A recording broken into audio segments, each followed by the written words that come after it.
Peace, family. I am Vitál, and I am back with another tool for your toolkits. What's up? What's up? How y'all doing? So, look, y'all.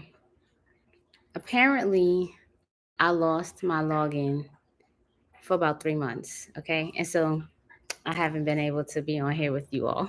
But I'm back. Just getting settled in here.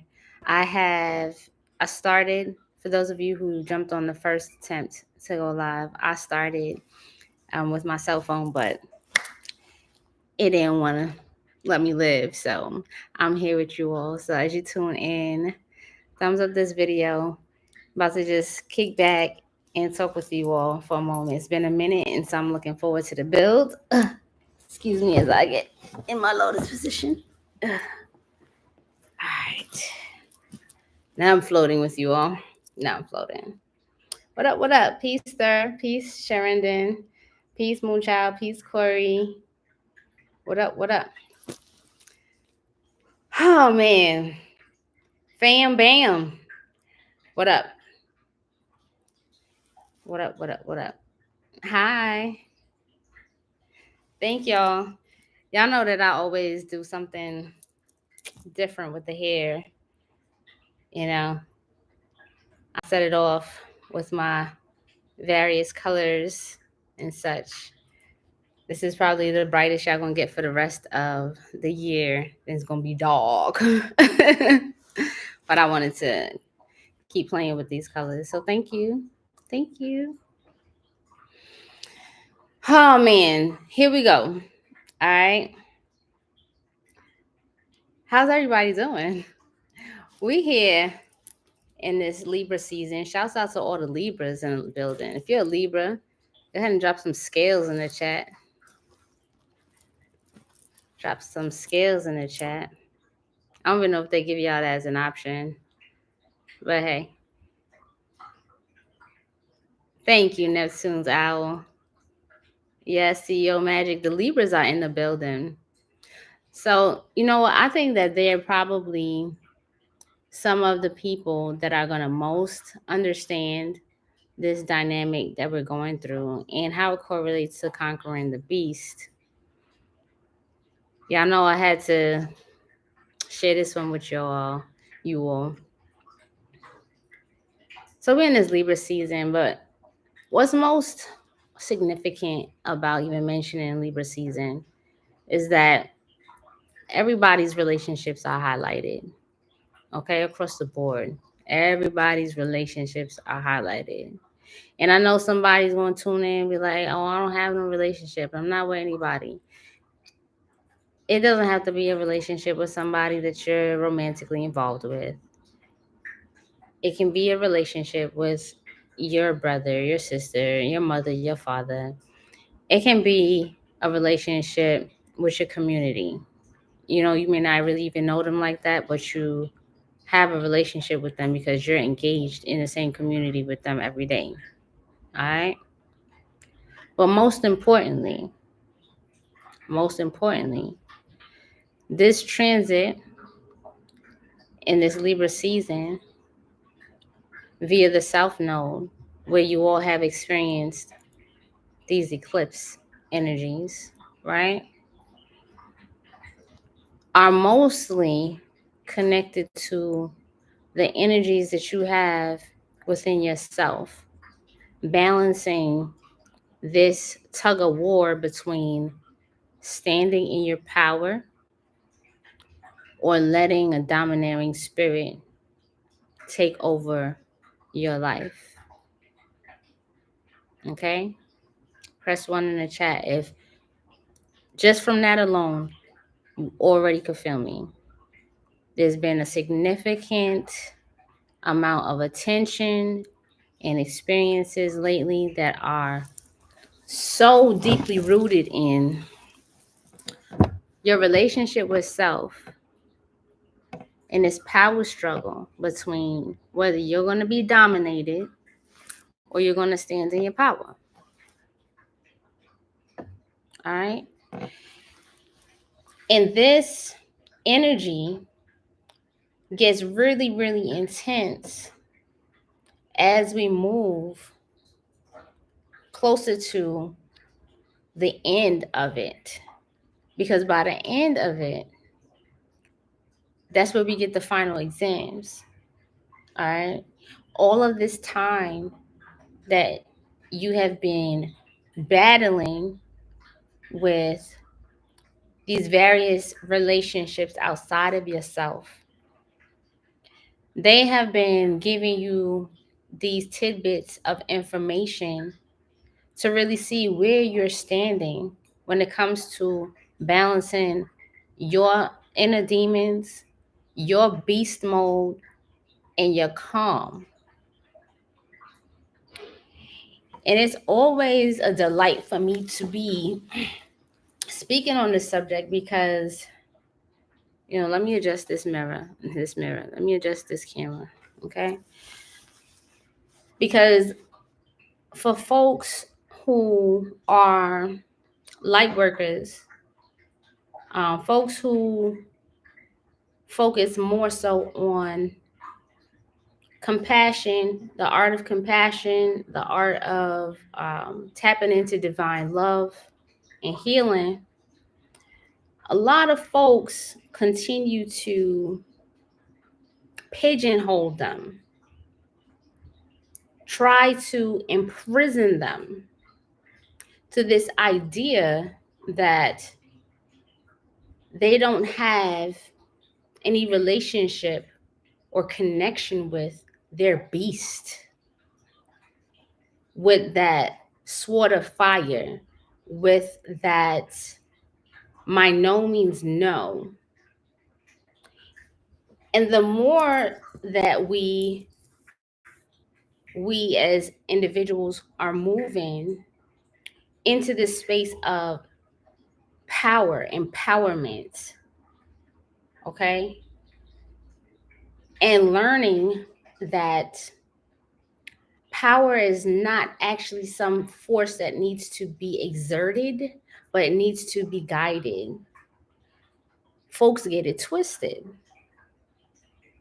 And so the meditation, what came to me in meditation was the number of times that I've heard just in like space out here, different conversations, whether it's been told to me or I'm hearing somebody else tell it to someone else in different circumstances. It can be a temple teaching, it can be just hanging out on the block.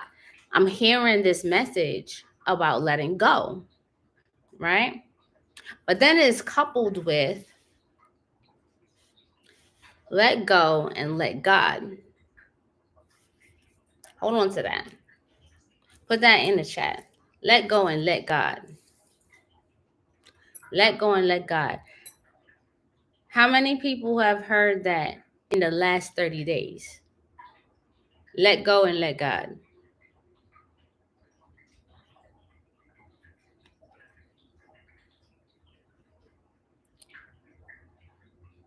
Now, what's interesting is that if I asked you within the last 2 years if you have experienced some type of devastation, some type of tragedy, would you tell me yes or no? Have you experienced some kind of tragedy, some type of devastating circumstances, some kind of trauma? Okay. Have you?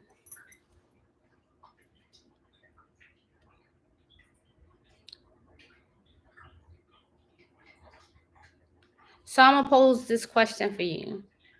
Because when we are thinking on a higher level and we want to activate our higher selves, we have to ask questions. One thing you'll know about very intelligent people is that they don't just ask everybody else 1,001 questions. They ask themselves 1,000,001 questions. Okay? So in the midst of all of the chaos and the tragedies and the losses that you have experienced, did you or anyone around you say,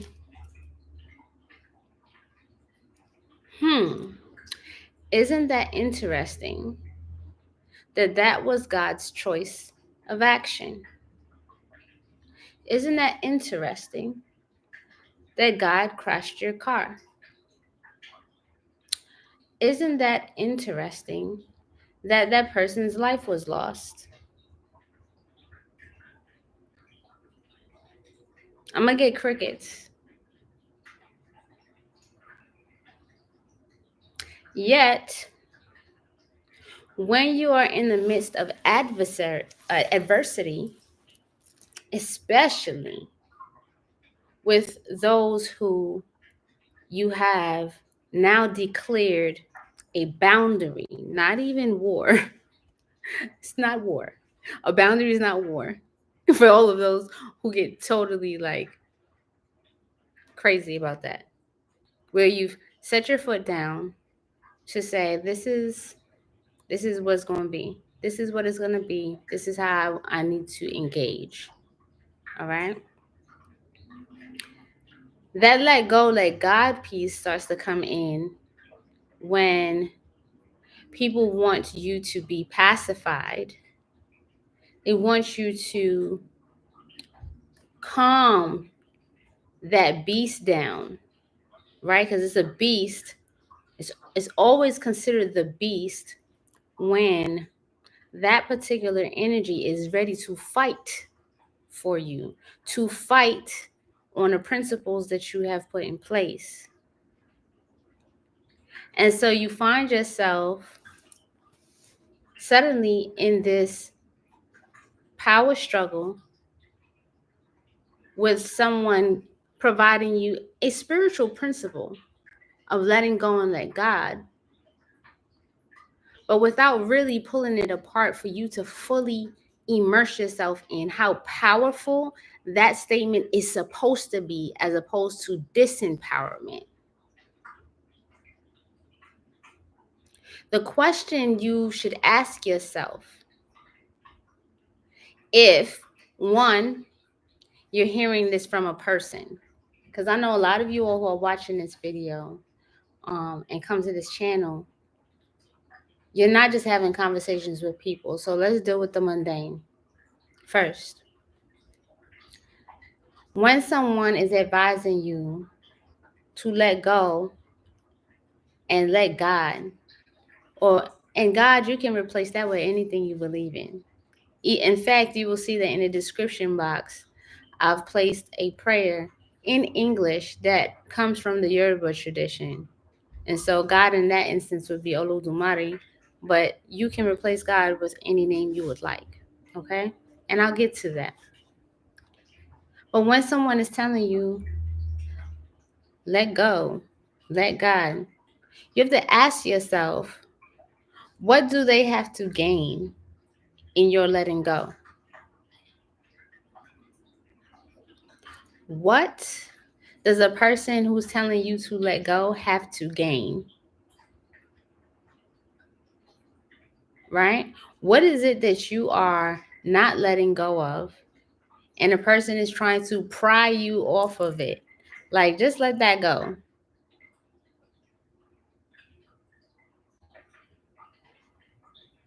So when they're saying let go and let God, do they have it in their mind that if you let go, that the God that is working on their behalf is going to overpower the God that is within you or that you believe in, so that they can have their way over yours? Now, let me just stop, because somebody's going to be like, that sounds like a lot of ego. Okay. I got something for people who think everything is ego, ego, ego, ego, and the ego is just the most terrible thing in the world. Especially those people who like to say that's ego when you want to use your common sense, your intelligent mind, tuned in, tapped in, and aligned with your intuition. All right. If someone says let go and let God operate, how do they know?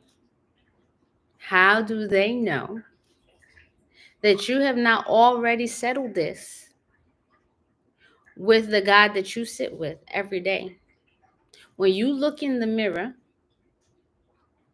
and you come back into alignment with yourself, whether you have a daily practice of 42 laws of my, or you just have a daily practice of let me tune in, check in with myself throughout the day. How have my thoughts been? How have my deeds been? Did I do things for the people? Did I make sure to take care of myself? Did I drink some tea? Did I make sure not to overindulge in sugar and BS, right? How do they know what that means? Because when you're letting God, one, if you have to let God do something, that reminds you of how much power you have in every scenario. But people, when they're saying that to you, are not really telling you that you have the power. They're telling you that this other entity outside of you has the power. And for whatever reason, they don't think you have a direct connection to the big boss creator. They don't think that the way that you're connected is valuable enough for you to have your particular way of doing things be honored and respected. And the people who stand in their power, not everyone is going to like them.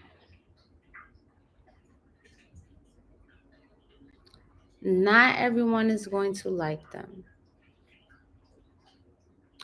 And you can end up finding yourself in some very isolated, alone spaces.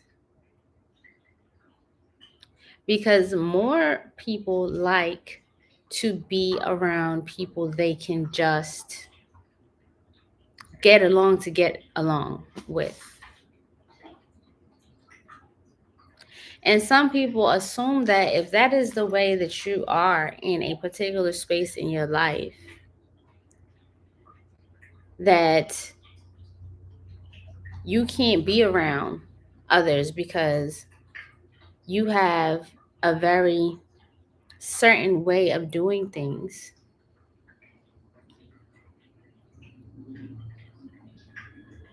You have to understand that you can't be fearful. You can't be fearful that their assumptions about what you're putting in place for yourself, not only for your survival, but for your thriving, for you to flourish, has nothing to do with them and everything to do with yourself and training yourself to be absolutely clear about when God is speaking, God is in control of how things are operating. Your no may be in order from your divine self. Your no may be a divine directive. Your way of doing something may be coming from a place beyond their reach and understanding, but you've taken the time to refine it, to follow it, to understand its patterns. Now, this is just a mundane piece, okay? This is just a mundane piece. We haven't even gotten into the piece where you're sitting and you're speaking to your guardian angels, your protective spirits, your ancestors. Maybe you have Orishas, maybe you have Loa, right? Maybe you have Eshus and Pumbaajiras.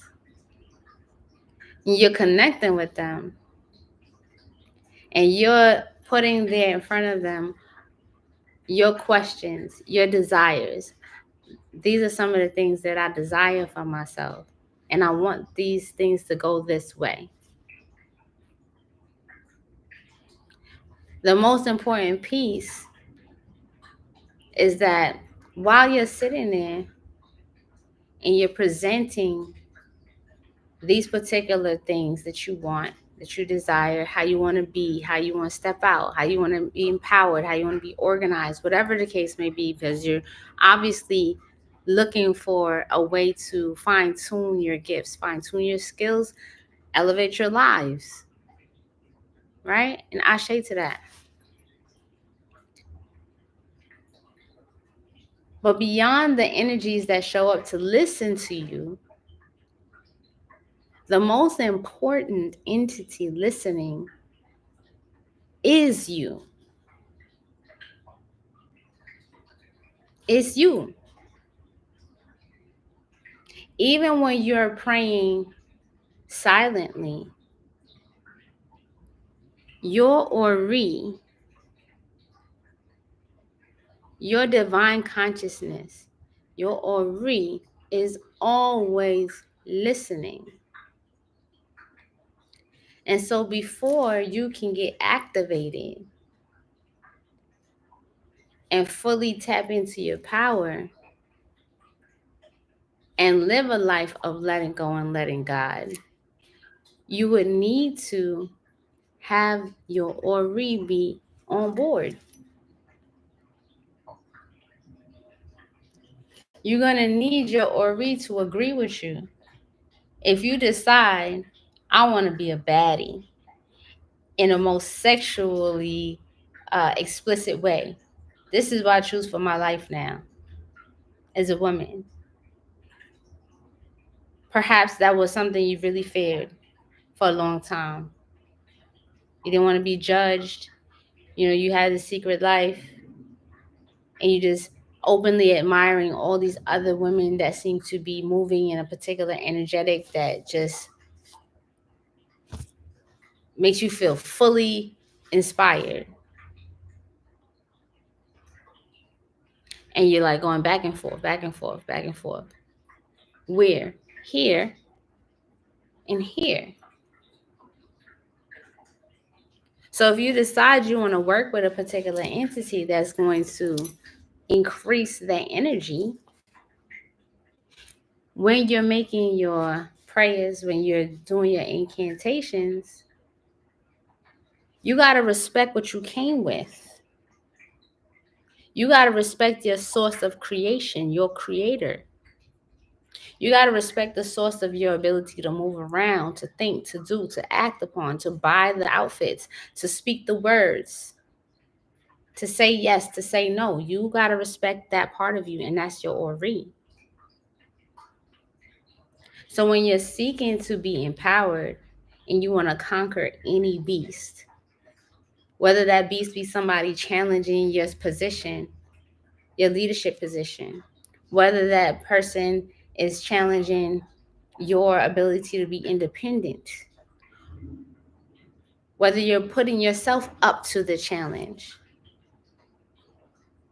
Okay? Because right now we're in a space of getting crowned or sparing your crown, right? Honoring and keeping your crown. We seeing it happen all around us. People who are at the top being taken down. And it's coming down to, it's an energetic of how aligned and clear are you with your Ori? Does your Ori agree with it? Are you okay? Are you feeling clear? Because just because you come with an Ori doesn't mean that it's clear. Everybody has an Ori. Everybody watching this, it doesn't matter if you blue, black, yellow, brown, green, yellow, it doesn't matter. Everybody has an Ori.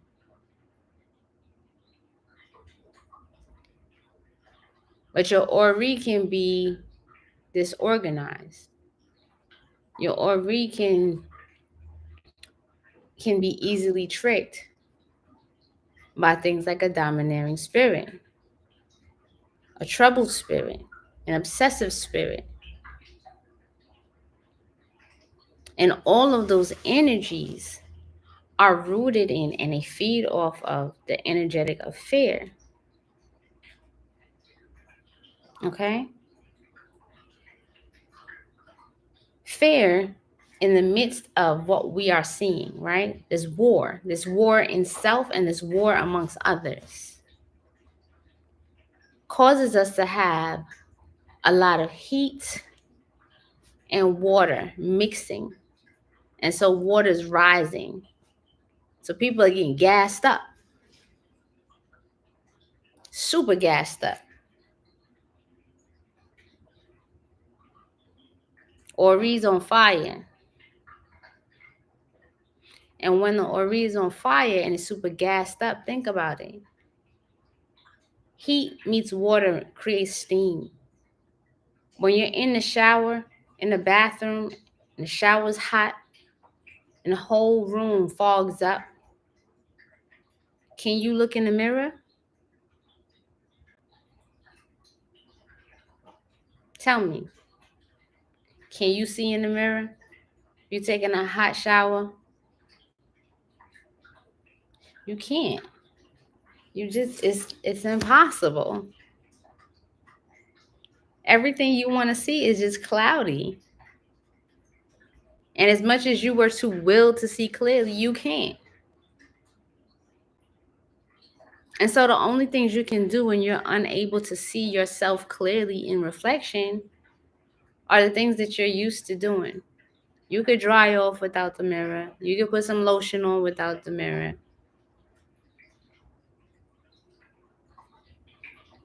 You can even put on some clothes without the mirror.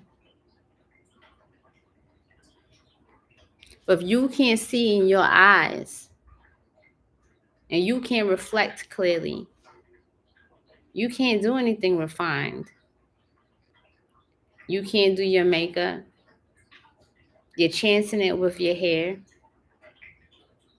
You may even be chancing it with the outfit because you can't see the whole thing put together all at one time. You just kind of look down, but you don't have that higher perspective of seeing the whole thing at one time. And so from that place, it's like you're disempowered. You're not able to do everything for yourself in a perfected way. So it's important for you to put yourself in spaces where you can get clearer so you can see the beast coming at you and you can see the beast trying to attack on the outside through you. So you can know whether you are wearing a crown or not. And you can know whether someone is coming for your crown. And you can move how you need to move. So you can know that if you're coming for a spot that is higher up, you're coming for that promotion, you're coming for that level up, that leadership position, that you know exactly what you're coming for. Okay? So that when you get into spaces where it gets sticky and there's this let go and let God, you know what to expect. You know that your compassion, your choice to be compassionate in a circumstance, what in a scenario, whether it's God or it's a coward, there's a difference.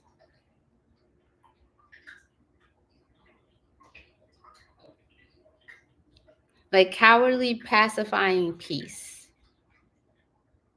is rooted in fear and it feeds the beast. Okay?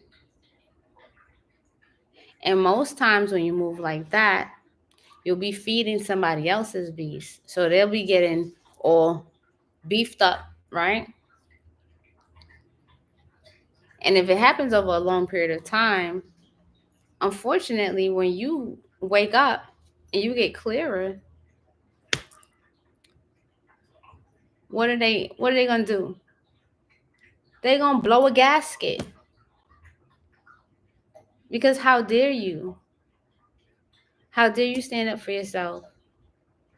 The only standing that that person is used to is you standing on this principle of like loving kindness and trying to assert yourself only when it makes everyone else come together peacefully.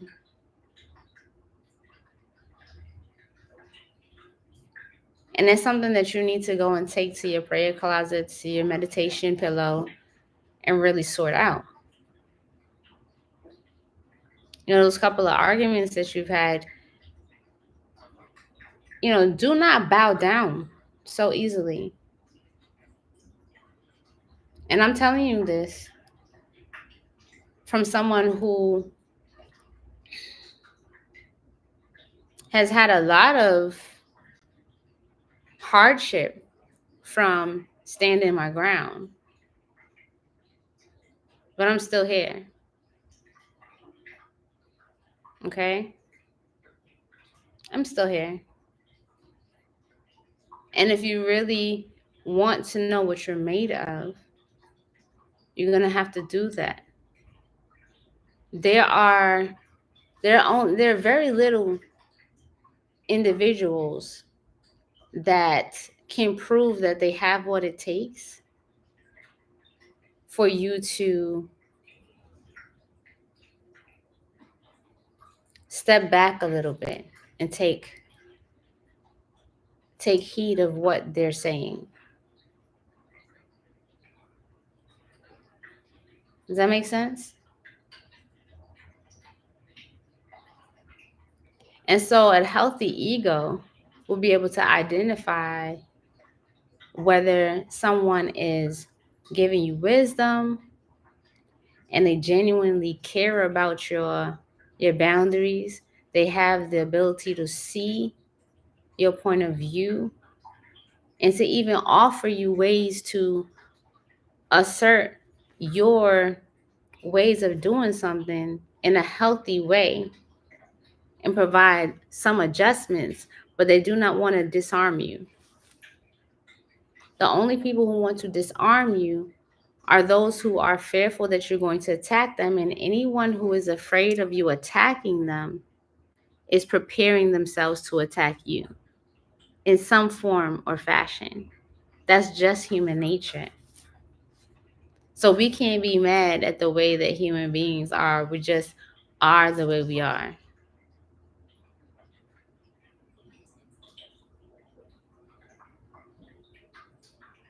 That makes sense?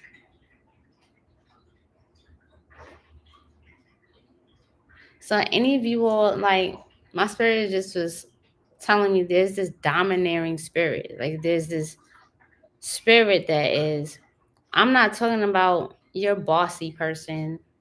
I'm talking about this domineering spirit, like this spirit that wants to like just do it like this, do it. No, like, and just is on you when you're in a space of, this is not my time to do a particular thing. And you already have sat with your Ori to listen deeply, to be clear about what it is that you're asking for, what it is that you're wanting to manifest. And you got your divine directive. But there's this other energy trying to, it's like nagging. But that nagging comes from a place of fear. It's a fearful energy. So what you want to ask, that fearful energy is also hot.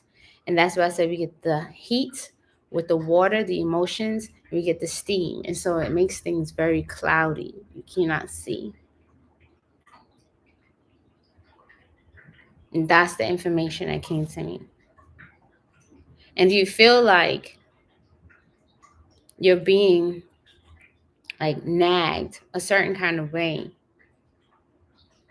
because you already seen things with a level of clarity, but those other people, without considering your lifestyle, how you do things, how prudent you've become with how you move.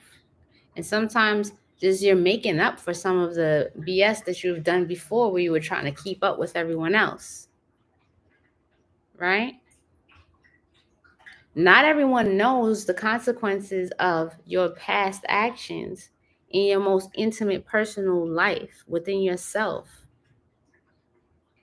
And so not everyone knows exactly why you're being so patient and mindful of your steps forward. They don't know what you're building behind the scenes. They don't know that you're not just carrying a piece of steel, you're carrying something very precious. And you want to ensure that it has every single thing it needs in order to flourish. And if you move any faster than how you're moving, you could fumble a very important thing in your life. And right now, it's just not the time. Right now is where you want to become very clear about the purpose of each of the demons in your psyche, where they come from. You want to know the purpose of and relationships between the angels that you're calling and the what dominion they have over other energies. Like you are in a space of deep alchemy and getting to really, really know for certain how you want to move next. There's so many people now who are giving up a whole life to begin a different life, like different career altogether. Been doing this particular thing for a long time, and now you're going to do something else. There are people who have just begun in this new space, and they're receiving so much good, positive feedback and these various accolades. They haven't fully embraced how to carry that crown. So no, they're not running because the crown's gonna fall off of their head. They're working on their core strength to keep their head up so that as they pick up speed and momentum, that crown does not fall.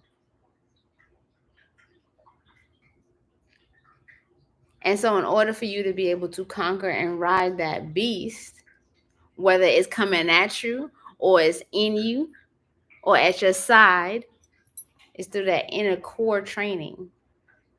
That core training, and then in the midst of that core training is the Ori, your Ori.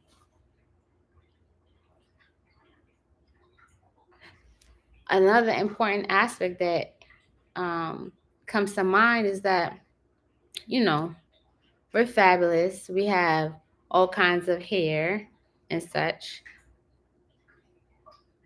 But keeping your head clean, having a practice where, you know, you're not just washing your hair for hygiene, you are washing your hair, washing your head, and praying at the same time for clarity, praying for discernment, praying for your Ori to be in alignment with your heart's desires, praying that your Ori is in alignment with the prayers that you ask of any other entity, praying that your Ori will help to guide you and keep you steadfast in doing the things necessary so that you can get those outcomes that you're working towards. Because your Ori can disagree and have you sleeping through interviews that you need to be up for. Your Ori can have you speaking slick to somebody who has a genuine interest in supporting you. And so you want to have a regular practice of when you're washing your hair,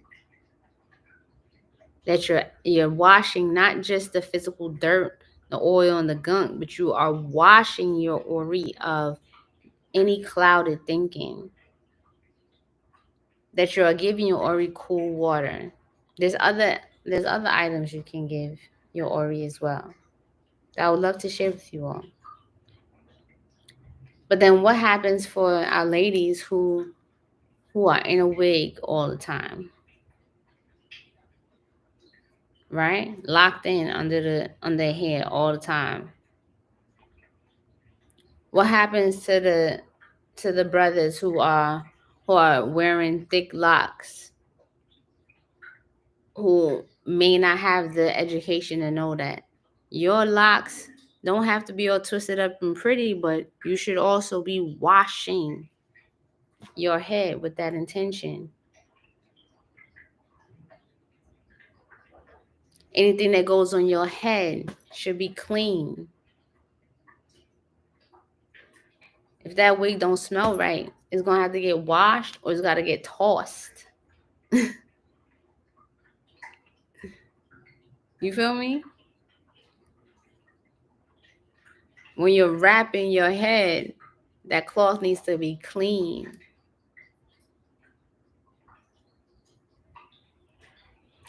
So yeah, I asked my mother for a message to share with you all today, and I thought it was interesting, um, because what she gave me was this quote. It's called Wizard of Oz. We are at our best when the doctor who resides within each patient has the chance to go to work.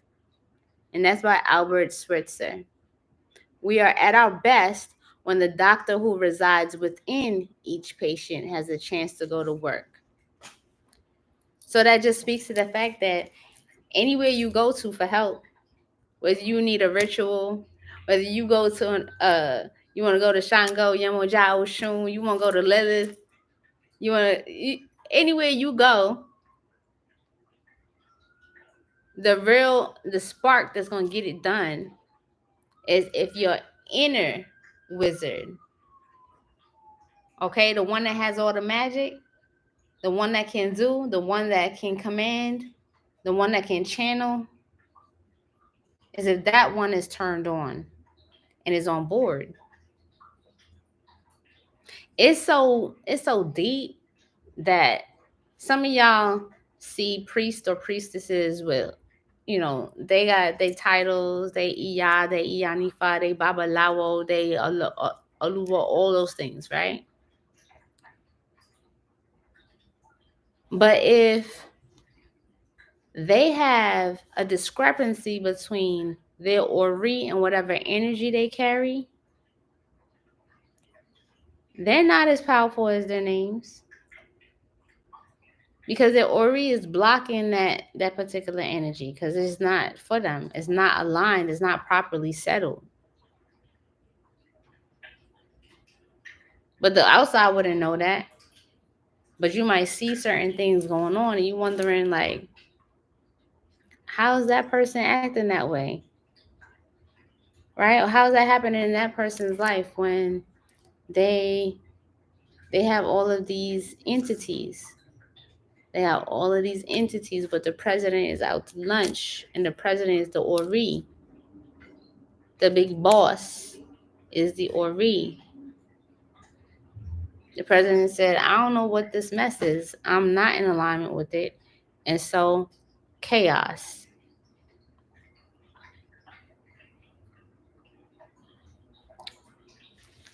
Y'all have any questions? Because people will show you all kind of really cool, pretty things that look like it's going to do something to you. But without a title and without any of those spirits, if your Ori is very clear, you've been doing your meditation practices, you're keeping a journal, you're being very mindful when you get into conversations with people, especially challenging situations, you're more powerful. They can say, I'm going to do this to you. Or they could be yelling at you crazy, calling you all kind of names. But when your Ori is clear, you have a very sharp sword to combat all of that with. And they better trying to come at you with something physical because mentally they can't get in.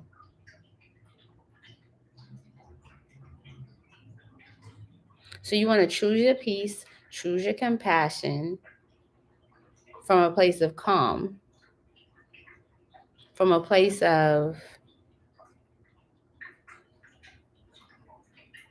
this person or this situation can benefit most. It will grow the most if I give it compassion.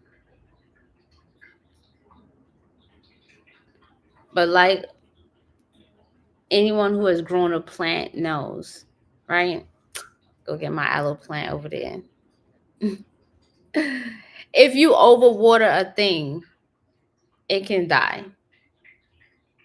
So as much as people want you to be cool and receptive and nourishing, you're being that way in the midst of BS does not help that thing grow. Sometimes you got to dry the plant out to save it from spoiling, from getting rotten. You have to cut your water off from it. You feel me? So you can navigate that animal.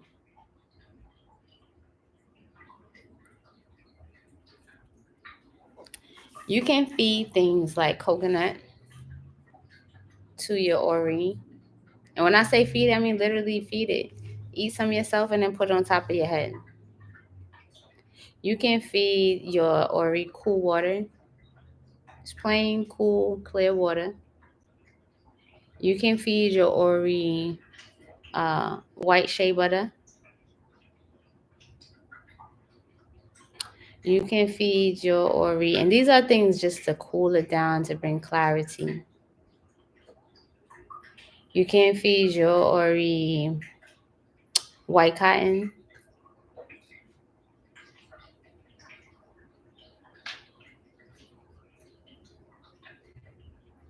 White cotton like the fluffy cotton. White cotton like the cloth.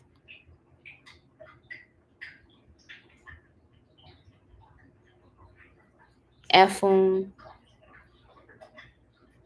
That's just a few basic items. You can also feed your Ori honey as well. Let me see this questions. That was for you, Technique Twin. Thank you for your question. Making sure that our Ori is aligned with our path and purpose is done by setting it in, clearing and cleansing it properly, and protecting it and feeding it. Making sure that your Ori is aligned with your path. So I'm going to address your question in a couple of different ways. So one, your path. I want you to identify what you mean by your path. Because your life experience can be showing you that is your path. Just being alive is your path. Navigating life is your path. But where you find yourself being tested and coming out victorious after really digging deep, those are the things in life that will show you really what path is being carved out for you. Because this being on this planet, as much as we have to learn how to be a little selfish, if we want to really maximize on our presence here on the planet, we want to tune into the things that we can do, share, or be that offer more to more people, to the planet, to animals. Some people's lives are more so here for the animals on the planet. And what you can do for others besides yourself is more definitive about your path. Does that make sense?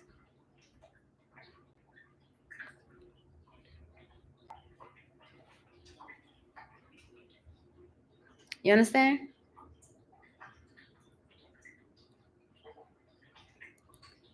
Because, just speaking from um just kind of demystify some of the beliefs around people who are crowned with particular Orisha, right? Oh, okay, you got a warrior Orisha, you must be a fighter for the people, or you got this cool Orisha, you must be like a counselor or something. Even in like you having a particular Odu that you're born with, all right? It's gonna talk about your whole entire life, not just your career, okay? And so when you get aligned with your Ori, all the different aspects of your life begin to make sense like a quilted blanket. Like each of these triangles come together, right, to form this Sri Yantra. Each of them is one piece by themselves. You got a diamond here, you got a triangle there, but they come together to create this whole piece. That whole piece is the path.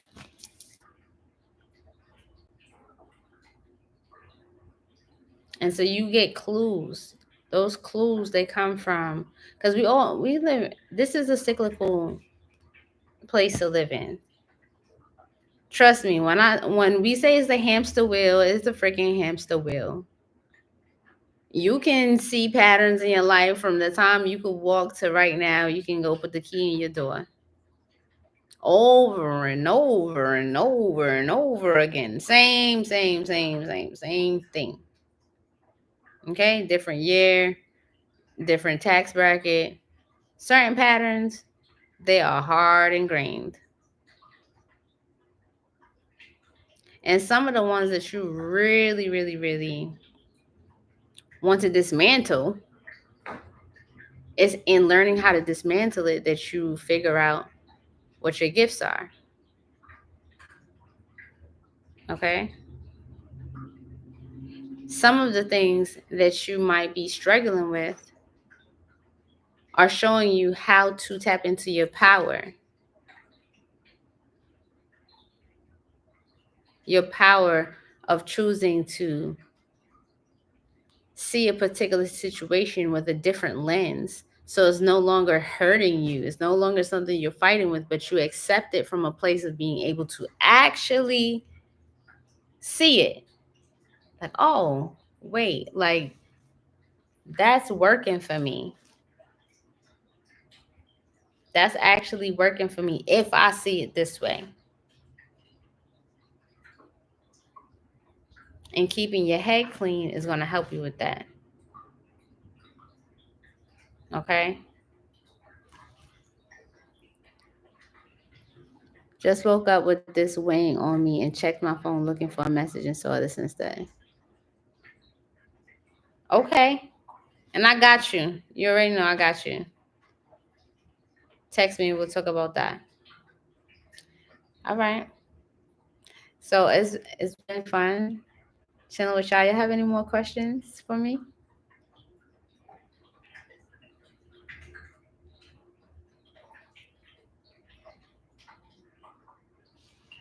I have openings next week for consultations. For those of you who have been trying to figure it out with me. So you can text me at 202 810 1876. So if you would like to have a consultation with me, I can get you in there. It's been a pleasure hanging out with you all. And I may change the title of this video just so that it's clearer. But in the description box below, there's a prayer. You may not be of the Yoruba tradition, but when you're speaking to your Ori, you are better off speaking in whatever language you are most fluent in. And that's because your Ori is your consciousness. It's your language. It doesn't have to be in Yoruba. If you don't speak Yoruba, it's and you're not crowned with an energy that speaks Yoruba, it doesn't make sense, right? Things gotta scientifically make sense. So your prayers that are to your Ori can absolutely be in your voice, in your words. This particular prayer comes from Ejiogbe. Um, but when you're looking at it, you can understand the meaning of it. It's poetry, right? And your Ori will understand that poetry. That whatever it is that you're going to ask them for whatever blessings, your ancestors, this God, that God, at the end of it, let my Ori be accepting, let my Ori be on board with what it is that I'm asking for so that it can be done. Ashe?